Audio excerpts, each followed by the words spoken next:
Les matins de France Culture, Guillaume Erner. C'est la question en une du Figaro. Ukraine, jusqu'où ira Poutine après la reconnaissance?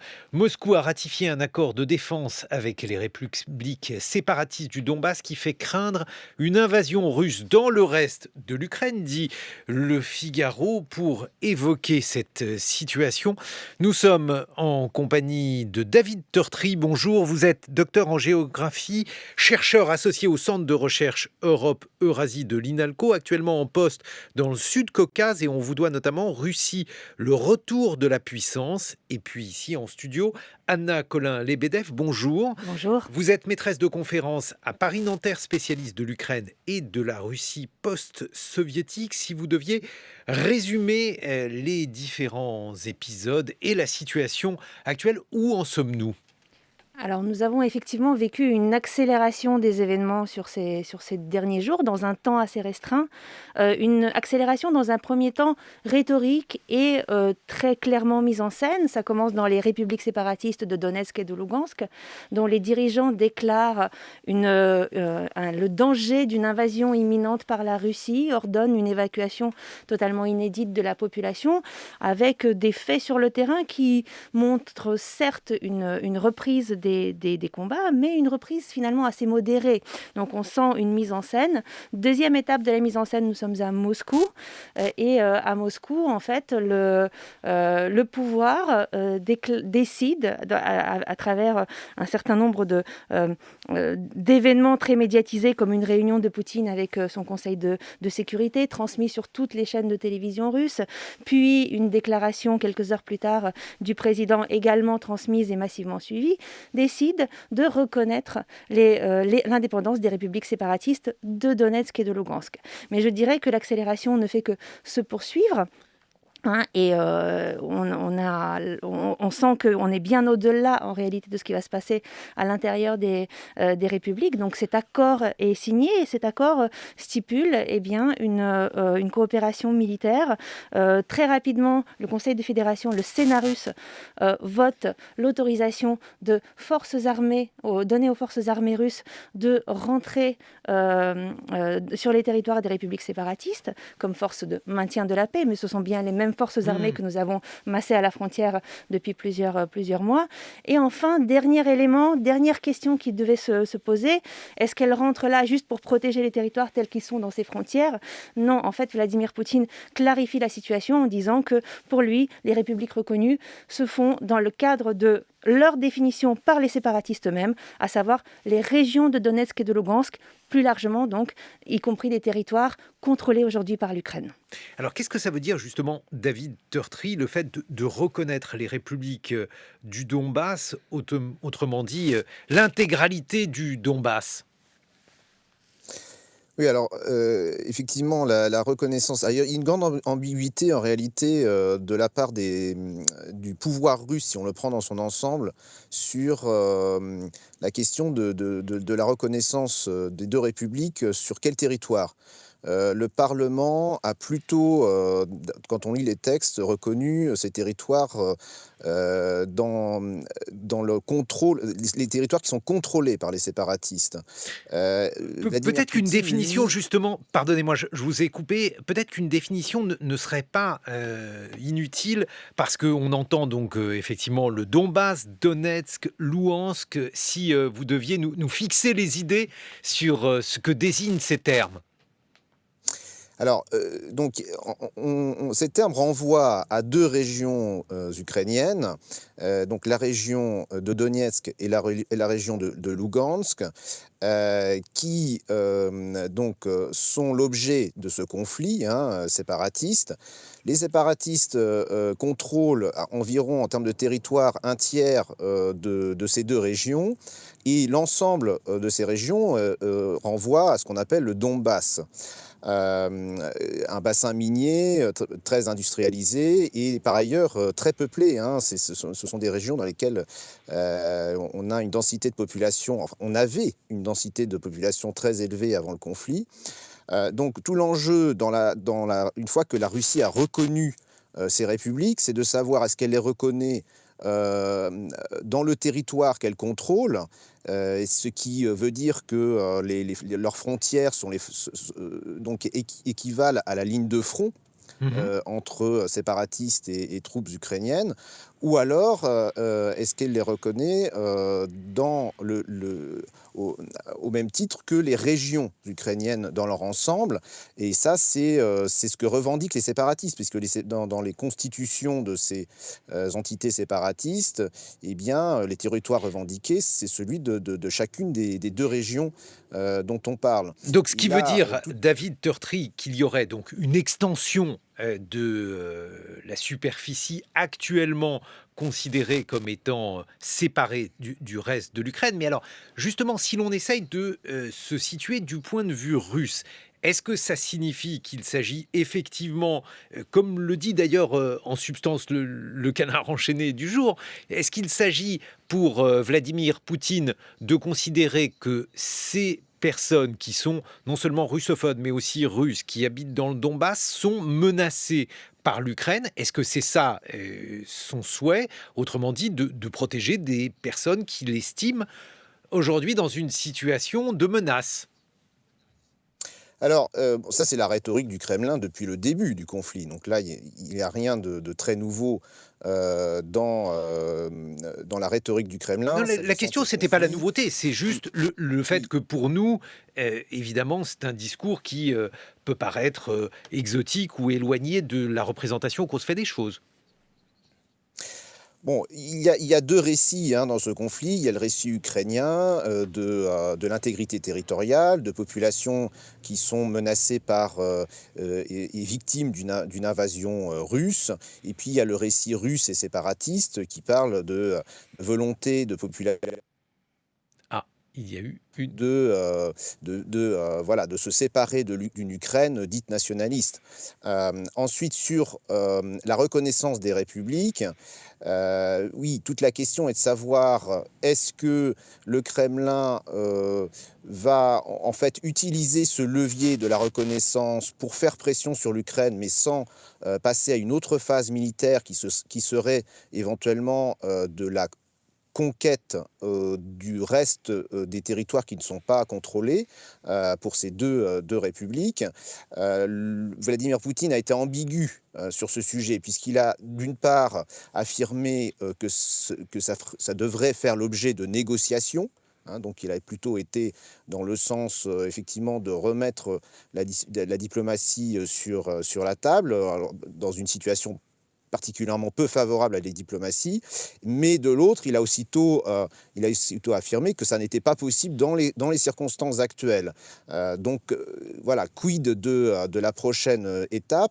Le Sénat russe, le Conseil de la Fédération, a voté la possibilité pour Vladimir Poutine d'engager des troupes à l'étranger. Cette résolution ne précise pas sur quel territoire. Donc il y a là aussi une ambiguïté. Est-ce que ça se limite éventuellement aux républiques séparatistes? Est-ce que ça irait plus loin? Donc on reste dans une très grande incertitude et en réalité ça ne change pas à ce niveau-là depuis le début de ce conflit. Anna Colin-Lebedev, toujours sur ce thème de la menace ukrainienne, on a bien compris qu'effectivement il y avait un récit russe qui consistait à dire que cette menace était réelle, mais qu'est-ce qu'elle désigne dans l'esprit de Poutine? Est-ce que c'est une menace qui est une menace atlantiste? Est-ce que c'est tout simplement une volonté de récupérer des territoires qui lui apparaissent comme devant appartenir à la Russie? Alors nous avons des indices pour y répondre, notamment dans le long discours d'une heure de Vladimir Poutine, dans lequel il déclare à reconnaître l'indépendance des républiques. En réalité, quelques minutes seulement à la fin sont consacrées aux républiques séparatistes de Donetsk et de Lugansk. Sur le reste du discours, de quoi parle Vladimir Poutine en détail, de long en large et en travers, c'est d'Ukraine. D'une Ukraine qui n'existe pas, selon lui, qui est une construction artificielle, et qui est une construction artificielle avec un leadership totalement dominé par qui? Eh bien, par l'Occident, les États-Unis en premier, l'OTAN comme outil armé, et disons, les Européens ne sont pas véritablement évoqués dans le discours. Donc, bien évidemment, vous voyez, la reconnaissance des républiques de Donetsk et de Lugansk joue un rôle totalement instrumental. L'enjeu est en Ukraine.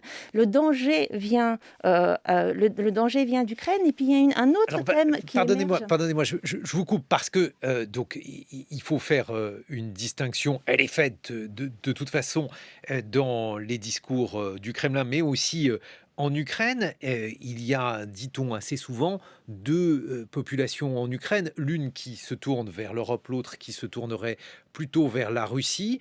Est-ce qu'il s'agit véritablement pour Vladimir Poutine de fondre ces deux populations au sein d'une seule et même entité qui aurait vocation à revenir sous le giron russe, Anna Colin-Lebedev? Je pense il est très tôt pour préciser à ce point en fait les intentions du président Poutine, qui s'arrange toujours pour nous surprendre un petit peu, hein. Cependant, ce qu'on constate, c'est que, et je pense que le président russe en est conscient, c'est que la population ukrainienne est en réalité, à chaque action successive de la Russie sur ce territoire depuis 2014, est de moins en moins tournée vers Moscou, hein, de plus en plus unifiée autour d'un projet où en fait on rechercherait son avenir et sa sécurité ailleurs, et plutôt vers l'ouest. Donc à mon sens, il n'y a plus véritablement d'illusion de la part de Vladimir Poutine. Il considère que la population russe est totalement manipulée aujourd'hui, hein, et il y a un thème qui commence à apparaître dans les discours depuis un certain moment, c'est celui du génocide des populations russophones, et je pense qu'il faut qu'on soit Ça veut dire quoi, génocide, dans ce cas d'espèce? Alors, c'est assez...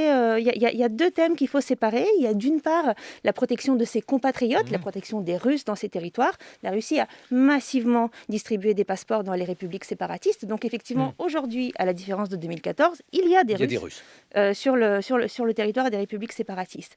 Mais il y a cette idée qu'il y aurait une violence, et une violence orchestrée par l'État et soutenue par des groupes néo-nazis décrits comme puissants à l'égard de russophones. Et ce discours-là, on l'entend depuis 2014. Aujourd'hui, en fait, il est toujours là chez Vladimir Poutine. Ce discours ne correspond bien évidemment absolument pas à la réalité sur le terrain et à la réalité de la situation linguistique aussi sur le terrain. Vous avez présenté, David Turtry, la représentation, là aussi, que Vladimir Poutine se fait de l'Ukraine comme une anti-Russie nationaliste. Qu'est-ce que ça veut dire, une anti-Russie nationaliste ? Alors, ça renvoie à l'idée pour Vladimir Poutine, effectivement, qu'il a une relation très particulière à l'Ukraine, qui, par ailleurs, n'est pas étrangère à une partie de la population russe, hein, il faut bien le dire, d'un pays qui n'est pas tout à fait l'étranger. Vladimir Poutine a écrit un long article historique sur les relations russo-ukrainiennes l'été dernier, dont une grande partie a d'ailleurs été reprise dans son discours. Donc sur la reconnaissance des républiques, et il parle effectivement d'anti-Russie au sens où pour lui les Russes et les Ukrainiens ne sont qu'un seul peuple. Donc ça, c'est une affirmation qu'il a répétée à de nombreuses reprises, sachant que là c'est intéressant parce qu'il va beaucoup plus loin que sous l'ère soviétique. En Union soviétique, on parlait de peuple frère. Bratski narody. Là, on parle d'un seul peuple, et en ce sens, il remonte à l'ère impériale. Donc Vladimir Poutine, ici, ne se fait pas l'héritier de la période soviétique, mais plutôt de la période impériale. Et c'est très, très clair dans son discours. Son discours est paradoxalement très anti-bolchevique. Il accuse les bolcheviks d'être à l'origine de l'Ukraine actuelle, dans son territoire actuel. Très anti-Lénine. Il accuse Lénine d'être à l'origine de la constitution de républiques fédérées au sein de l'Union soviétique qui ont provoqué in fine l'effondrement de l'URSS, et aussi, et là c'est assez étonnant, assez anticommuniste, voire critique de la période stalinienne. Donc ce discours, il est extrêmement intéressant à écouter et à lire. Et il est d'autant plus que, effectivement, comme ça a été souligné, les républiques séparatistes arrivent à la toute fin, alors que en quelques minutes c'est réglé, alors même que le discours a duré une bonne heure.